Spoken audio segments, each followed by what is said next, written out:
السلام عليكم ورحمة الله وبركاته. إن الحمد لله ونستعينه ونستغفره ونؤمن به ونتوكل عليه ونعوذ بالله من شرور أنفسنا ومن سيئات أعمالنا من يهده الله فلا مضل له ومن يضلل فلا هادي له ونشهد أن سيدنا وحبيبنا ومولانا محمدا عبده ورسوله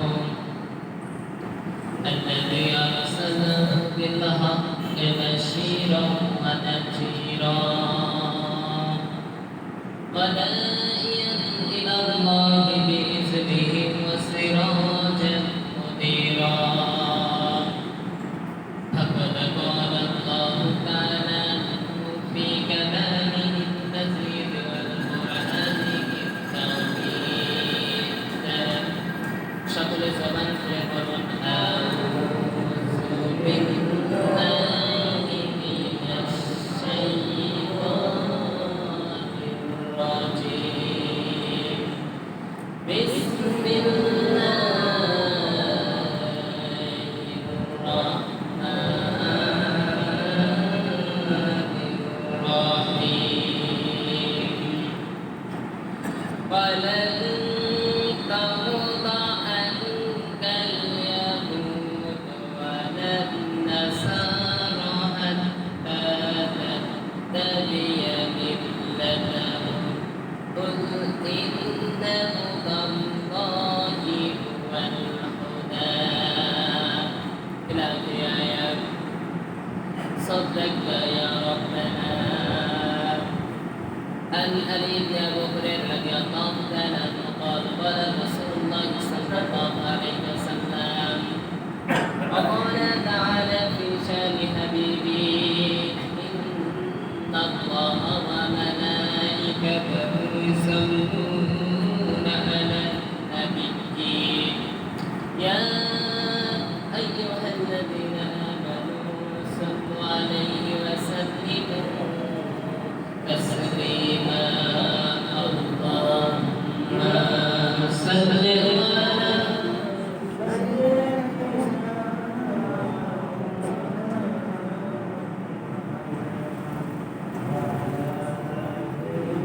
سيدنا شفيعنا محمد خير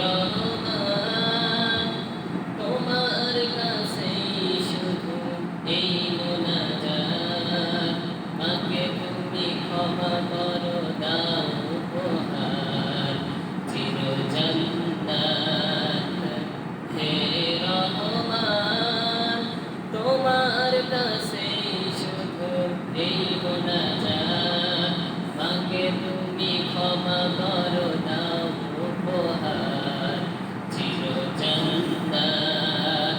আলহামদুলিল্লাহ।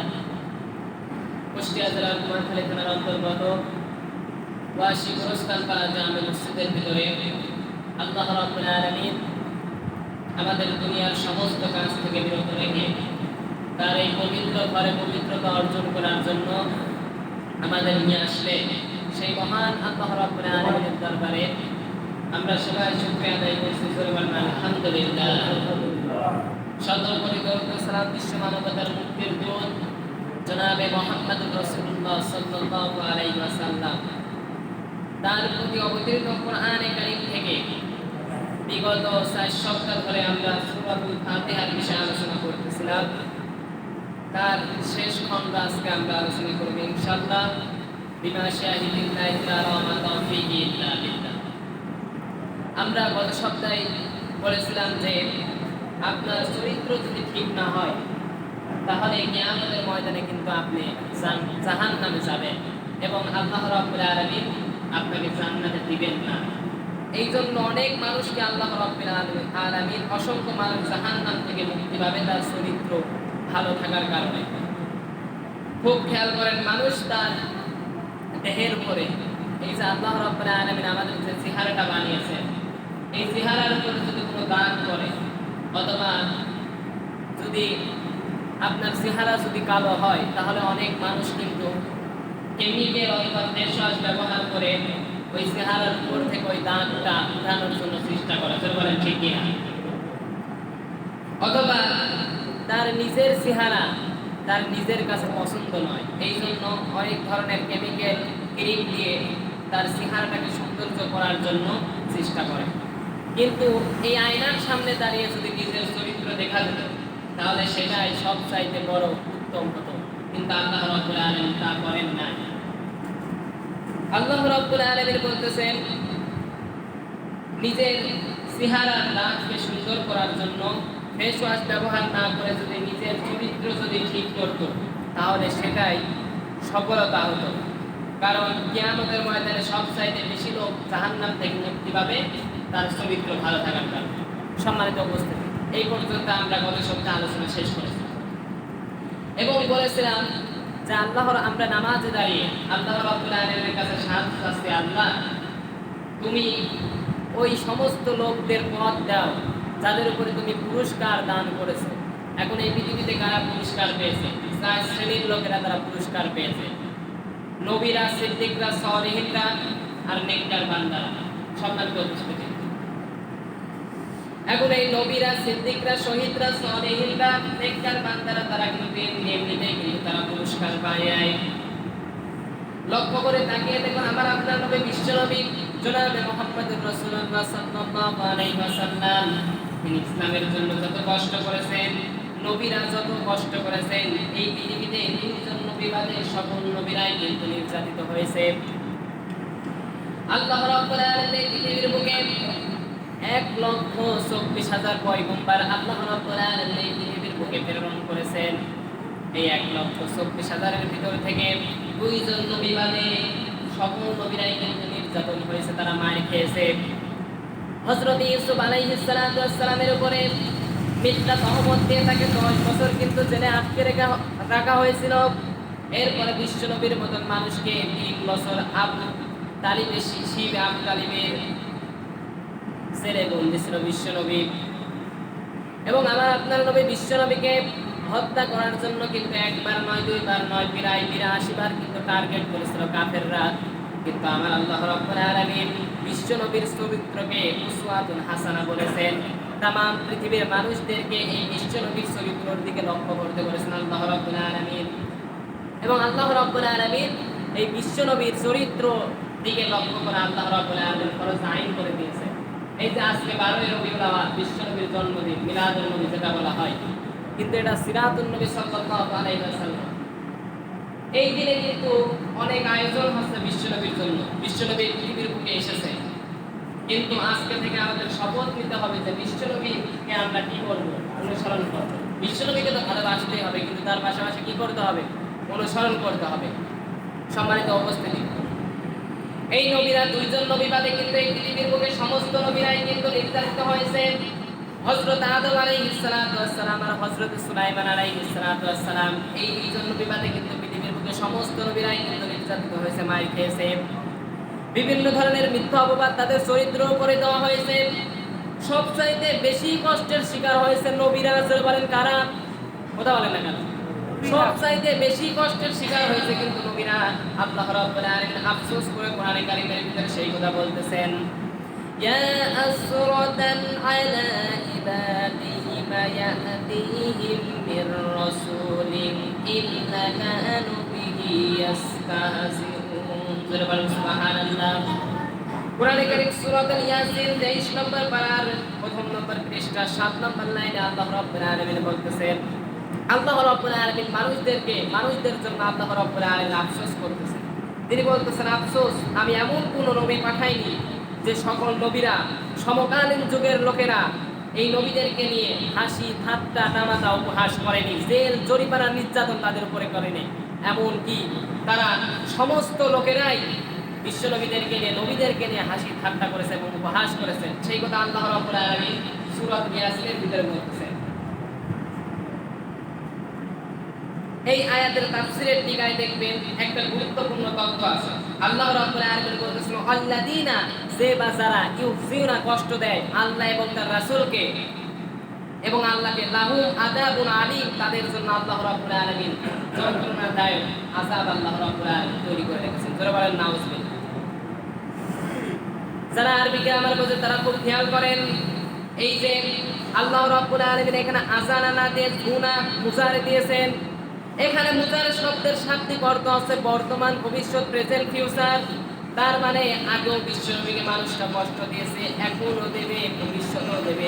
বলে ঠিক কিনা? এখন বিশ্বনবীকে কিভাবে তারা কষ্ট দেয়? কিছুদিন আগে যে ফ্রান্সের এক কুলাঙ্গারের বাচ্চা আমার বিশ্বনবীকে নিয়ে ব্যঙ্গত্ব কার্টুন বানিয়েছেন।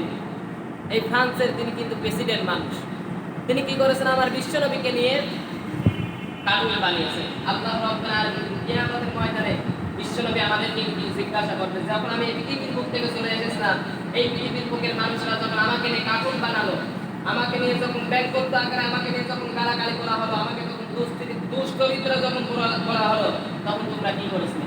বিশ্বনবী কিন্তু কিয়ামতের ময়দানে হাউজে কাউসারের পাত্র নিয়ে আমাদের সামনে কিন্তু এই বক্তব্য দেবে, সেদিন তোমরা কি করেছিলে? সেই দিন কিন্তু আমরা এই প্রশ্নের জবাব কিন্তু আমরা দিতে পারবো। বিশ্বনবী বলবে, তুমি তো জেনেছিলে তোমার নবী চরিত্র ওই চাঁদের চেয়েও সুন্দর ছিল। তোমার বিশ্বনবীকে যখন দুশ্চরিত্র বলা হলো, তখন তুমি কি করেছিলে? এই কথা কিন্তু বিশ্বনবী আমাদের কিন্তু জিজ্ঞাসা করবে। সম্মানিত উপস্থিতি, এবং এখন তো ইউটিউবের জামানা, ফেসবুকের জামানা, যে দেখেন আজকে আমার বিশ্বনবীকে নিয়ে গালাগালি করা হচ্ছে। এক নাস্তিক, নাম হচ্ছে লুপা রহমান, আমাদের এই বাংলাদেশে বাড়ি, নাম হচ্ছে লুপা রহমান। ইন্টারনেটে গিয়ে সার্চ দিয়ে দেখবেন, এই লুপা রহমান আমার আল্লাহকে নিয়ে বাজে কথা বলেছে এবং বিশ্বনবীকে নিয়ে কটূক্তি করেছেন। আল্লাহ রাব্বুল আলামিন এই নাস্তিকদেরকে যদি হিদায়াত দান করে, হিদায়াত দান করুক, আর যদি না হিদায়াত যদি তাদের কপালে না থাকে, তাহলে আল্লাহ রাব্বুল আলামিন আবুল হাদের মতন ধ্বংস করে এই দুনিয়ার মধ্যে বিদায় করে দেবেন। সম্মানিত উপস্থিতি, এই জন্য আমার বিশ্বনবীকে নিয়ে যে ফ্রান্সের যে এখন আমার বিশ্বনবীকে নিয়ে ব্যঙ্গত্ব আকারে কার্টুন বানানো হলো, এখন এই ফ্রান্সকে আমাদের বয়কট করতে হবে। ফ্রান্সের যে সমস্ত পণ্য আমাদের এই বাংলাদেশে চলে, সমস্ত পণ্যগুলো বয়কট করতে হবে। এটাই আপনার জন্য এখন প্রতিবাদ। সম্মানিত উপস্থিতি, আমি যে এই কথা বলতেছিলাম, তাহলে আমার আপনার নবীকে কিন্তু আগেও কিন্তু সমকালীন যুগের লোকেরা কিন্তু কষ্ট দিয়েছিল, এখনো দিচ্ছে, ভবিষ্যতেও দেবে। এখন বিশ্বনবীকে তারা কিভাবে কষ্ট দেয় সেই কথা আল্লাহ রাব্বুল আলামিন কোরআনে কারীমের ভিতরে বলতেছেন। বিশ্বনবীর এখন যারা ওয়ারিস আছে, ওয়ারিসদের যদি কষ্ট দেওয়া হয়, তাহলে বিশ্বনবীকে স্বয়ং কষ্ট দেওয়া হবে। জোরে বলেন ঠিক কিনা? এই কথা আল্লাহ রাব্বুল আলামিন কোরআনে কারীমের ভিতরে বলেছেন। ওয়ারাসাতুল আম্বিয়া, আলেমরা হচ্ছে নবীদের ওয়ারিস। নবীদের কি ওয়ারিস? আলেম উলামা নবীদের ওয়ারিস। কারণটা হচ্ছে এই পৃথিবীর বুকে সব চাইতে বেশি ভয় করে আলেমরা। জোরে বলেন কারা? আলেমরা সব চাইতে আল্লাহ রাব্বুল আলামিনকে ভয় করে। এই কথা বলার জন্য আল্লাহ রাব্বুল আলামিন কোরআনে কারীমের ভিতরে কিন্তু সরাসরি আয়াত নাযিল করেছেন। সেই আয়াতটা আল্লাহ রাব্বুল আলামিন বলতেছেন, ইন্নামা ইয়াখশাল্লাহু মিন ইবাদিহিল উলামা। পৃথিবীতে সব চাইতে আল্লাহকে ভয় করে আলেমরা। আজকে আলেমরা কিন্তু জাতির কাছে কিন্তু নিরাপদ নয়। জোরে বলেন ঠিক কিনা? কথা বলেন না? আজকে আলেমরা কিন্তু জাতির কাছে নিরাপদ আছে? নিরাপদ নয়। সম্মানিত উপস্থিতি, এই আলেমদের সঙ্গে কিন্তু খবরদার আপনি বেয়াদবি করবেন না। কারণটা হচ্ছে এই আল্লাহ রাব্বুল আলামিন স্বয়ং আল্লাহ রাব্বুল আলামিন নিষেধ করেছেন। এটা আপনার জন্য লজ্জাজনক। এই জন্য আলেমদের সঙ্গে কখনো কি করা যাবে না? বেয়াদবি করা যাবে না। ইসলামের জন্য বেশি কষ্ট করেছে, এই জন্য আল্লাহ রাব্বুল আলামিনের পক্ষ থেকে কিন্তু নবীরা কিন্তু পুরস্কার পেয়েছে। এখন এই ইসলামের জন্য কষ্ট করার কারণে বিশ্ব নবীরা কিন্তু সমস্ত নবীরাই কিন্তু আল্লাহ রাব্বুল আলামিনের কাছে পুরস্কার পেয়েছেন। এরপরে 2 নম্বরে পেয়েছে সিদ্দিকিনা, সত্যবাদী যারা। এখন এই সত্যবাদী কারা? সত্যকে জানার পরে যে ব্যক্তি প্রত্যাখ্যান করে, সেই ব্যক্তি কখনো সত্যবাদী হতে পারে না। এখন এই যে আমরা সিদ্দিক, মানে সিদ্দিকরা কিন্তু বিশ্ব আল্লাহ রাব্বুল আলামিনের কাছ থেকে পুরস্কার পেয়েছে, কিন্তু আমরা এই সিদ্দিক মানে আমরা সাধারণত মনে করি নামের সামনে সিদ্দিক দিয়ে দিলে সেগুলো বিশ্বাসী হয়ে যায়। না না না, আল্লাহ রাব্বুল আলামিন বলতেছেন নামের পাশে সিদ্দিক থাকলে কিন্তু সে বিশ্বাসী হয় না। হযরত আবু বকরের দিকে লক্ষ্য করে তাকিয়ে দেখুন। আমার আপনার নবী বিশ্বনবী জনাবে মুহাম্মদুর রাসূলুল্লাহ সাল্লাল্লাহু আলাইহি ওয়াসাল্লাম তিনি মিরাজে গেলেন। মিরাজে যাওয়ার পরে তিনি যখন চলে আসলেন, আসার পরে একবার মসজিদের মেহরাবের উপরে বসে বলতেছেন, ঘোষণা করে দিলেন যে আমি আজকে রাত্রে এই মক্কাতুল হারাম থেকে বাইতুল আকসা পর্যন্ত গিয়েছি। এরপরে সেখান থেকে আমি সওয়ার করেছি। এরপরে 7 আসমান ভেদ করে আমি আরশে আজমে গিয়েছি। আরশে আজমে গিয়ে আল্লাহর সঙ্গে সাক্ষাৎ করে এরপরে আমি ফজরের নামাজে এই মসজিদে এসে বসে পড়েছি। এই কথা যখন বিশ্বনবী যখন এই কথা তিনি যখন মসজিদের ভিতরে ঘোষণা দিয়ে দিলেন, ওই সময় তো বিজ্ঞানী ছিল না, কোনো সায়েন্স তখন ওই সময় ছিল না। এই জন্য শাস্তা ইমানদার সাহাবীদের ভিতরে এটা বিভ্রান্ত হয়ে গেল যে এটা বিশ্বনবী কি বলে, এটা নিয়ে তাদের ভিতরে বিভ্রান্তি শুরু হয়ে গিয়েছিল। এমনকি আবু জেহেল, আবু লাহাব তারা মসজিদের পাশ দিয়ে যাচ্ছিল। এই যে অবস্থায় যখন বিশ্বনবীর এই কথা শুনলেন, এই বিশ্বনবীর কথা শোনার পরে তারা সব চাইতে বেশি করে তারা একটা অট্টহাসি দিয়েছিল।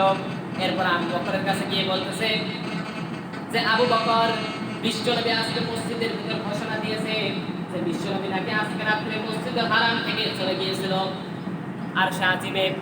আরশে আজমে গিয়ে আল্লাহর সঙ্গে সাক্ষাৎ করে এরপরে ফজরের ওয়াক্তে এই মসজিদে এসে নামাজ পড়ছে। এটা কি তুমি বিশ্বাস করো? আবু বকর বলতেছেন এই কথা কি বিশ্বনবী বলেছেন? তখন আবু জেহেল বলতেছেন এই কথা আমি নিজের কানে শুনেছি। তখন বিশ্বনবী আবু বকর বলতেছেন যে বিশ্বনবী মিথ্যা কথা বলে নাই, বিশ্বনবী যা বলেছেন নিতান্ত আমি আবু বকর বলতেছি বিশ্বনবী সত্য কথা বলেছেন। জোরে বলেন সুবহানাল্লাহ। এরপরে আবু বকর সিদ্দিক রাদিয়াল্লাহু তাআলা তিনি বিশ্বনবীর কাছে যেয়ে বলতেছেন ইয়া রাসূলুল্লাহ, আপনি কি মসজিদের ভিতরে এই কথা ঘোষণা দিয়েছেন আপনি নাকি আজকে রাত্রি আরশে আজমে গিয়ে আল্লাহর সঙ্গে সাক্ষাৎ করে আবার এই মসজিদে এসে নামাজ পড়েছেন? বিশ্বনবী বললেন হ্যাঁ আমি বলেছি। তখন আবু বকর বলতেছেন ইয়া রাসূলুল্লাহ, আপনি যা বলেছেন সত্য কথা বলেছেন। এরপরে আবার আপনার নবী বিশ্বনবী বললেন আবু বকরকে বললেন যে আবু বকর, তুমি শুধু আবু বকর না, তোমার নামের পাশে আজকে আরেকটা নামের উপাধি দেওয়া হলো, সেটা হচ্ছে সিদ্দিক। সেটা হচ্ছে কি? সেটা হচ্ছে সিদ্দিক। তার মানে আবু বকর কেন সিদ্দিক হলো? বিশ্বনবীর এই কথা আবু জেহেলের মুখ থেকে শুনে আবু বকর সিদ্দিক রাদিয়াল্লাহু তাআলা তিনি বলেছিলেন বিশ্বনবী যা বলেছেন সেটা সত্য কথা বলেছেন। এই জন্য বিশ্বনবী আবু বকরের সামনে নামের সামনে এই সিদ্দিক এই নামটা আল্লাহ রাব্বুল বিশ্বনবী উপাধি দিয়ে দিয়েছেন। এরপর অসংখ্য মানুষ কিন্তু জানতো তারা যে কোনটা সত্য কোনটা মিথ্যা, এটা কিন্তু অগণিত মানুষ কিন্তু জানে। কিন্তু শুধুমাত্র এই সত্য জানার পরও শুধুমাত্র জেদের বশতে এই কাজগুলো তারা এই সত্যকে কিন্তু তারা প্রত্যাখ্যান করে। এখন আপনি সত্য জানার পরে আপনার জীবন যদি চলে যাও, আপনার যদি কোনো ক্ষতি হয়, কিন্তু কোনটা হক কোনটা সঠিক এই কথা কিন্তু আপনাকে বলাই লাগবে। আপনি যদি এই সত্য কথা জানার পরে যদি আপনি প্রত্যাখ্যান করেন তাহলে কিন্তু আপনি 90 ইহুদি হয়ে যাবেন। সেই কথা আল্লাহ রাব্বুল আলামিন কোরআনে কারীমের ভিতরে বলতেছেন। আমি এখন খুলে বলি তাহলে আপনার ঘায়ে লাগতে পারে, এই জন্য আমি এই পর্যন্ত এই কথাটা থামিয়ে দিলাম। আল্লাহ রাব্বুল আলামিন বলতেছেন আপনি যদি এই সত্য জানার পরে যদি আপনি সত্যকে প্রত্যাখ্যান করেন তাহলে আপনার জন্য কিন্তু আল্লাহর কাছে কোনো পুরস্কার নেই। সম্মানিত উপস্থিতি, এরপর আমি আপনি দাঁড়িয়ে নামাজের ভিতরে তখন সূরাতুল ফাতিহা তেলাওয়াত করতেছি। এরপর আমি আপনি দাঁড়িয়ে বলতেছি সিরাতাল্লাযীনা আন'আমতা আলাইহিম গায়রিল মাগদুবি আলাইহিম ওয়ালাদ-দাল্লিন। জোরে বলেন আমিন। এই যে গায়রিল মাগদুবি আলাইহিম, এই যে মাগদুব আর দাল্লিন, মাগদুব মানে ইহুদি আর দাল্লিন মানে খ্রিস্টান। মাগদুব মানে ইহুদি আর দাল্লিন মানে খ্রিস্টান। আমি আপনি নামাজে দাঁড়িয়ে আল্লাহর সামনে দাঁড়িয়ে বলতেছি আল্লাহ, আমি তাদের পথ চাই না যাদের উপরে তুমি লানত করেছো। আল্লাহ রাব্বুল আলামিন এই পৃথিবীর বুকে দুইটা জাতির উপরে আল্লাহ রাব্বুল আলামিন লানত করেছেন এবং স্বয়ং আল্লাহ রাব্বুল আলামিন বদদোয়া দিয়েছেন। সেটা হচ্ছে এক নাম্বার হচ্ছে ইহুদি আর এক নাম্বার হচ্ছে খ্রিস্টান। আমি আপনি নামাজ দাঁড়িয়ে কিন্তু এই কথা বলতেছি, আল্লাহর এই বক্তব্য আমি আপনি কিন্তু আল্লাহর সঙ্গে সুরে সুর মিলে কিন্তু আমরা বলতেছি আল্লাহ, আমি তাদের পথ চাই না যাদের উপরে তুমি লানত করেছো। সম্মানিত উপস্থিতি, এরপরে আল্লাহ রাব্বুল আলামিন আমরা বলতেছি গায়রিল মাগদুবি আলাইহিম, হায় আল্লাহ আমি তাদের পথ চাই না যাদের উপর তুমি লানত করেছো বদদোয়া করেছো, তাদের পথ আমি চাই না। এই যে গায়রিল মাগদুবি এই জায়গা কিন্তু আপনি দুইটা স্বীকৃতি কিন্তু আপনি দিয়ে দিলেন। সম্মানিত উপস্থিতি, কারণটা হচ্ছে আল্লাহ রাব্বুল আলামিন এই ইহুদি আর খ্রিস্টান জাতির উপরে বদদোয়া করেছেন, লানত করেছেন দুইটা কারণে। স্যার বলেন কয়টা কারণে? দুইটা কারণে আল্লাহ রাব্বুল আলামিন এই দুইটা জাতির উপরে আল্লাহ রাব্বুল আলামিন লানত দিয়েছেন।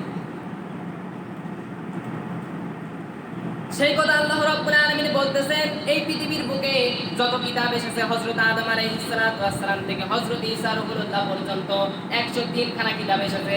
এই 3 খানা কিতাবের মধ্যে কিন্তু কিয়ামতের আগে কিন্তু একজন নবী আসবে। সেই নবীর নাম হচ্ছে আহম্মদ। জোরে বলেন নাম কি? আহম্মদ। বিশ্বনবীর আরেক নাম কি? আহম্মদ। এটা কিন্তু তাওরাতেও ছিল, ইনজিলেও ছিল। এই ইহুদি এবং খ্রিস্টানেরা তারা কিন্তু তাদের কিতাবে এই কথা উল্লেখ করা হয়েছিল যে কিয়ামতের আগে একজন নবী আসবে, তার নাম হবে মুহাম্মদ। এই খ্রিস্টান আর ইহুদি উভয় দুইজন কিন্তু তারা জানতো শেষ জামানে একজন নবী আসবে, তার নাম হবে মুহাম্মদ। সূরা সফের ভিতরে আল্লাহ রাব্বুল আলামিন এই কথা কোরআনে কারীমের ভিতরে সূরা সফের ভিতরে খুব সুন্দরভাবে তুলে ধরেছেন। মিনাত তাওরাতি ওয়া মুবাশশিরিন বিরাসূলি ইয়াতিহি মিন বাদিহি ইসমুহু আহমদ। ঈসা আলাইহিস সালাতু ওয়াস সালাম তার জাতির উদ্দেশ্য করেছিল যে, ও আমার জাতির লোকেরা, তোমরা শোনো, আমার পরে এমন একজন নবী আসবে যেই নবীর নাম হবে আহম্মদ। তার মানে বিশ্ব নবীর আরেক নাম হচ্ছে আহম্মদ। এই আহম্মদ নামে সরাসরি ডেকেছেন আল্লাহ রাব্বুল আলামিন, আর মুহাম্মদ ডেকেছিল তার চাচা নাম। এরপরে খুব খেয়াল করেন, সে তো সত্যবাদী এবং সে সত্য রাসূল। এটা ইহুদি এবং খ্রিস্টানরা জানার পরেও তারা কিন্তু প্রত্যাখ্যান করেছিল। তারা বলেছিল যে বিশ্বনবী আসুক, তারা আমাদের বংশে না আসে, সে কেন কুরাইশ বংশে আসলো। এটা ইহুদি এবং খ্রিস্টানরা বলেছিল সে নবী হয়ে আসুক, আমাদের বংশে আসুক। কিন্তু তাদের বংশে কেন আসলো? মক্কায় কেন আসলো? এই ইহুদি এবং খ্রিস্টানরা বলেছিল, এবং তারা নানান ধরনের তারা কিন্তু বাহানা শব্দ তারা ব্যবহার করেছিল। বিশ্বনবীকে নিয়ে তারা ঠাট্টা করেছিল। কিভাবে এটা ছিল? এই জন্য একজন নবী আসবে, তারা তার নিদর্শন কিভাবে হবে, তার নাম হবে মুহাম্মদ। এটা কিন্তু তাওরাতে ছিল, ইনজিলে ছিল, এবং ওই ইহুদি এবং খ্রিস্টানদের কিতাবেও কিন্তু এটা আছে। তারা কিন্তু জেনেছিল, কিন্তু এই জানার পরে তারা এই সত্যকে প্রত্যাখ্যান করার কারণে আল্লাহ রাব্বুল আলামিন তাদের উপরে লানত করেছেন, বদদোয়া করেছেন।